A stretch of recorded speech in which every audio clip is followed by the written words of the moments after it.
20+ వయసులో ఉన్న ఇప్పటి వెరీ యంగ్ జనరేషన్కు తెలియదు. 2014కు ముందు పాకిస్తాన్ సైనికులు రోజు బార్డర్ దాటి వచ్చి ఒకరిద్దరు భారత సైనికులను చంపేసి యథేచ్ఛగా తిరిగి వెళ్ళేవారు. మన వాళ్ళు వీలైతే తప్పించుకోవాలే తప్ప వారినేమీ చేసేందుకు పర్మిషన్ ఉండేది కాదు. ఎట్టి పరిస్థితుల్లోనూ వారిపై తుపాకీ ఎక్కుపెట్టరాదు.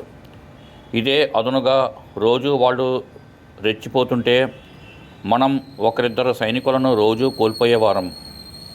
2004-2014 మధ్య మనం బార్డర్లోనూ కాశ్మీర్లోనూ ప్రతిరోజు సైనికులను కోల్పోయేవారం. కాశ్మీర్లో అయితే మన సైనికులను రాళ్లతో కొట్టి చంపేసేవారు. 2014లో నరేంద్ర మోడీ ప్రభుత్వం ఏర్పడిన తరువాత వారికి పూర్తిగా అధికారం ఇవ్వబడింది. ఎంతగా అంటే మన వారిని ఒకరిని చంపితే పాకీగాళ్ళని 10 మందిని వేసేయమని.